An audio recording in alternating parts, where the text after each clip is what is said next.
Olá, amigos e amigas, que todos tenham um belo dia, que vocês possam ter bastante vitórias ao lado de Jesus. Vamos estudar a lição?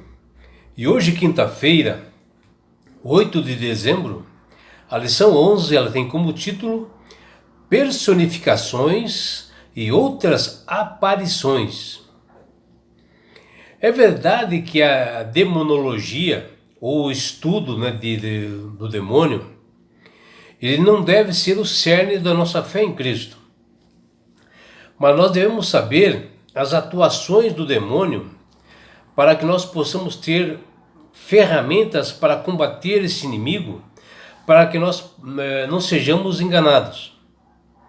O cerne da nossa fé reside somente no Evangelho, na Palavra de Deus e nossa relação com o Criador.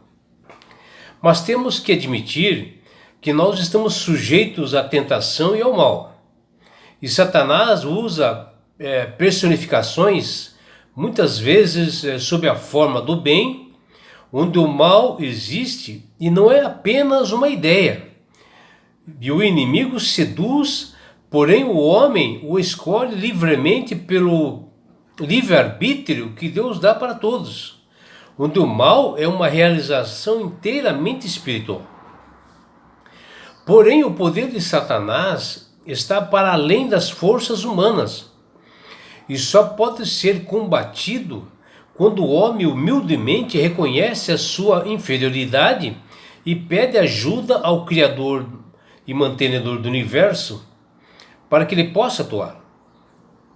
Somos advertidos pelas Sagradas Escrituras de que nos últimos dias Satanás operará personificações com sinais e prodígios de mentira e continuará com essas maravilhas até o fechamento da porta da graça, ou seja, na segunda vinda de Jesus, onde Satanás aponta como evidência de que ele é um anjo de luz e não de trevas.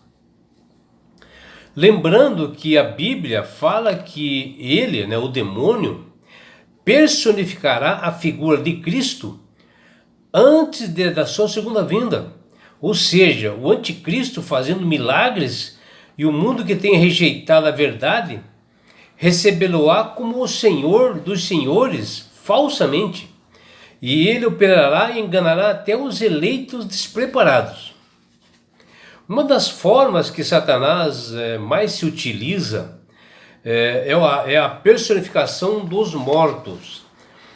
Quando uma família se encontra com saudades e tristezas dos seus entes queridos que se foram, aqueles que faleceram, principalmente seus pais, os seus amigos, que se foram desse mundo, deixando assim uma lacuna, o inimigo usa artifícios tecnológicos com aparências físicas e voz semelhantes à do falecido e entra em diálogos mencionando que ele está em outra fase da eternidade, expressa amor, diz que está sentindo a sua falta e até mesmo coisas que só ele saberia e poderia dar falsos conselhos sobre aquela pessoa, E diz estar em um lugar melhor.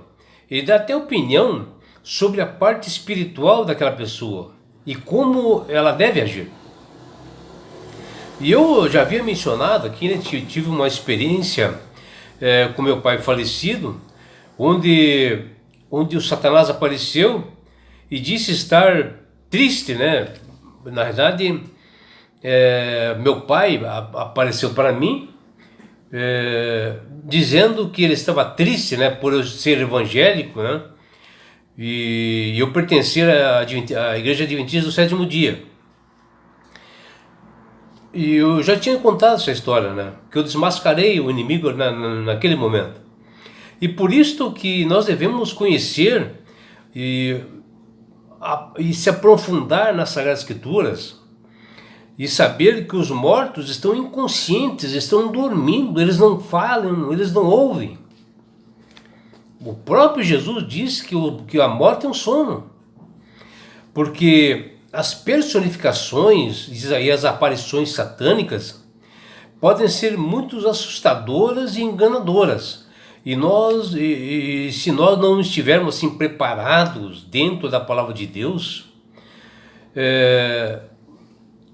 porque só assim nós somos protegidos, né, por Deus, e isso é fundamental para que nós estejamos para aquele momento preparado com os ensinamentos de Jesus dentro dos seus estatutos, dentro dos seus mandamentos, para que nós não sejamos enganados pelo inimigo. Por isso que o apóstolo Paulo, ele nos adverte em Efésios, no capítulo 6, versículo 12, e olha o que ele diz: porque a nossa luta não é contra o sangue e a carne, sim contra os principados e potestades, contra os dominadores deste tenebroso mundo, contra as forças espirituais do mal que estão nas regiões celestiais. Viu, meus amigos? Que palavras fortes, né, do apóstolo Paulo. Que nós devemos, meus amigos, só podemos estar protegidos contra esses enganos, né, de Satanás, quando nós estamos vestidos com as armaduras de Deus, que é o conhecimento espiritual, ou seja, é a palavra de Deus, está nas Sagradas Escrituras, para nós derrotarmos o mal.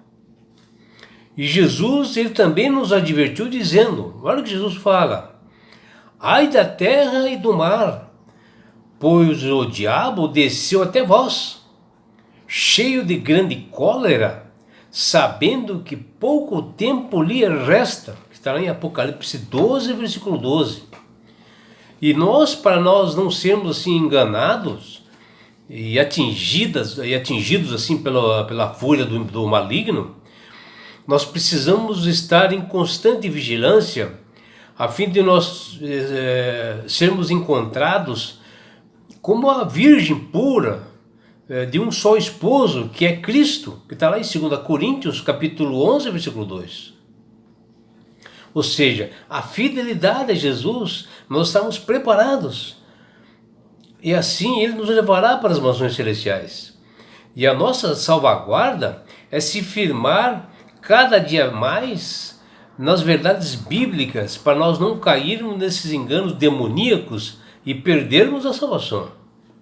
O que temos que saber e estarmos cientes é que nós estamos sendo no meio de um grande conflito entre o bem e o mal, entre Jesus e Satanás. E se nós queremos estar nas mansões celestiais, nós temos que estar assim fortalecidos no Senhor e na força somente do seu poder, que o apóstolo Paulo fala em Efésios capítulo 6, versículo 10. E sempre tomando a armadura de Cristo, para nós podermos resistirmos ao mal. E depois nós termos assim vencido tudo, nós permaneceremos inabaláveis.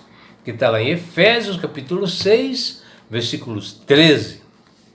Por isso, meu amigo, minha amiga, que Deus tem falado com todas as pessoas através do Espírito Santo, para que todos aceitem a Jesus como Salvador e Senhor.